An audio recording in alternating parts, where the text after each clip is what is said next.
किनारे के लिए चले हैं। पत्नी आरती की थाली लेकर के आई है। रोने लगी महाराज परीक्षित कहने लगे रोना रोना, मैं अपनी मुक्ति का मार्ग ढूंढने जा रहा हूं, बाधा ना बनो।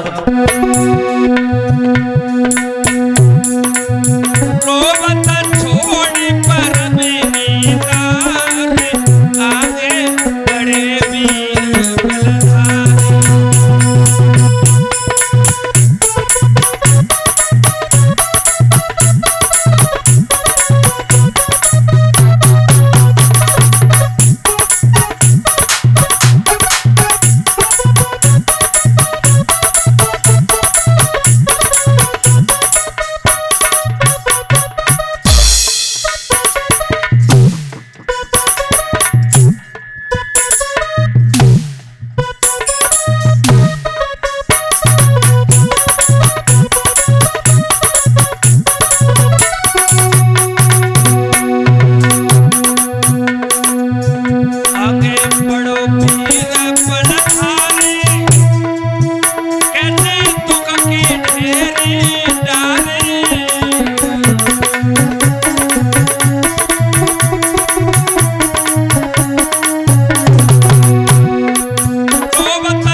महाराज परीक्षित जब चले हैं, गंगा के किनारे पहुंचे हैं,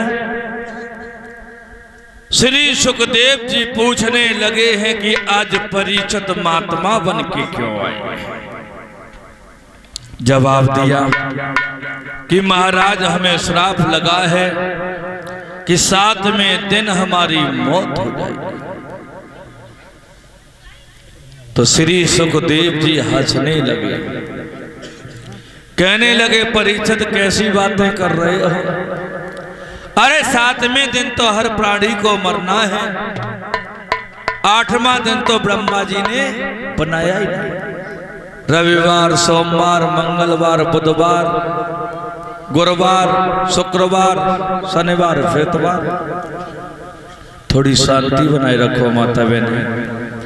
इन्हीं 7 दिन में प्राणी जन्म लेता है, 7 ही दिन में खेल कूद के बड़ा होता है, 7 ही दिन में बाली बच्चा पैदा करता है और चला जाता है, किसी को नहीं मालूम कहां जाता है। देखो महाराज, ये श्री सुखदेव जी कौन थे,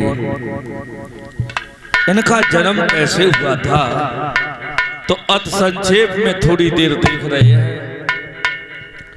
एक बार भगवान शंकर के कैलाश पर्वत पर देव ऋषि नारद घूमने गए, और नारद जब घूमने गए हैं तो भोले बाबा कई बार चले गए, पार्वती अकेली रहे। पार्वती ने पूछा कौन नारद कैसे आना हुआ। जवाब दिया भोले बाबा से आई थी। मतलब बोले भोले बाबा से ही काम था। पार्वती कहने लगी भोले बाबा से काम है, भला हमें भी बताओ ऐसा कौन सा काम है जो हम नहीं कर सकते। नारद कहने लगे काम क्या है भोले बाबा से मैं ये पूछने आया था कि इंद्र को देखो सोने की माला पहने है, किसी को देखो बैजंती माला पहने है, कोई रुद्राक्ष की माला पहने है, लेकिन ये भोले बाबा मुंडों की माला क्यों धारण किए हैं। पार्वती सोचने लगी ये बात तो ठीक कही नारद, आ जाने दो भोले बाबा को, आज हम भोले बाबा से यही पूछेंगे। नारद तो वहां से चले जाते हैं और भोले बाबा आए सो पार्वती बोले ही नहीं। भोले बाबा कहने लगे हमें ऐसा मालूम पड़ता है कि यहाँ नारद आए थे। पार्वती कहने लगी हाँ वो तो नारद आए थे, तो मैंने हमसे इतनी बात बड़ी बात सिपाही, वो तो नारद ने हमारी आंखें खोली। मतलब ये है कोई रुद्राक्ष की माला पहने, कोई बैजंती माला पहने है, कोई सोने की माला पहने है, और तुम ये मुंडों की माला काय को धारण करे। भोले बाबा कहने लगे हमें ऐसो मालूम पत्तो है कि नारद ने कुछ ज्यादा ही आंखें खोल दी। और देखो श्रोता बंधु, ये जो नारद आते एक नंबर के चुगेला आते, चुगेला।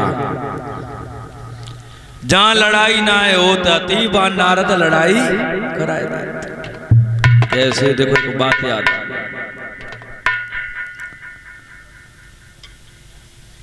एक राजा हुआ,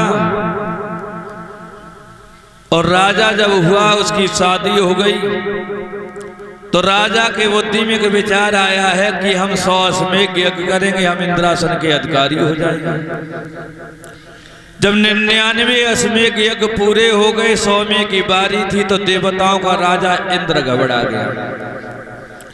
सोचने लगा अगर इसने 100 अश्वमेध यज्ञ कर लिए तो हमारा इंद्रासन चला जाएगा, ये राजा बन जाएगा।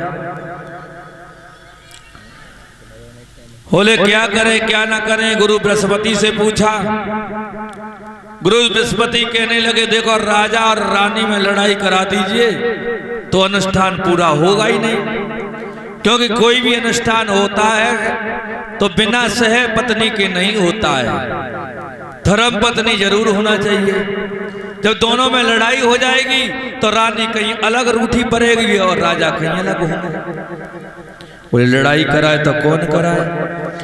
बोले नारद के अलावा तो लड़ाई कोई करा ही नहीं सकता है। नारद से जब कहा है कि राजा रानी की लड़ाई करा सकते हो, बोले इसमें कौन सी बड़ी बात, यूं गए और लड़ाई करा के अभी वापस आए।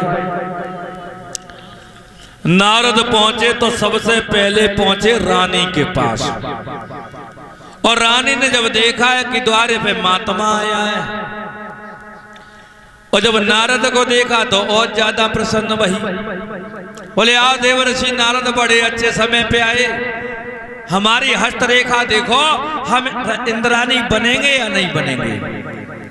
और बात ठीक है महाराज परीक्षित, कोई भी संत महात्मा ज्योतिषी भगत है, कोई भी आ जाए तो हमारी माता बहन की आदत होती है सबसे पहले हाथ दिखाती है।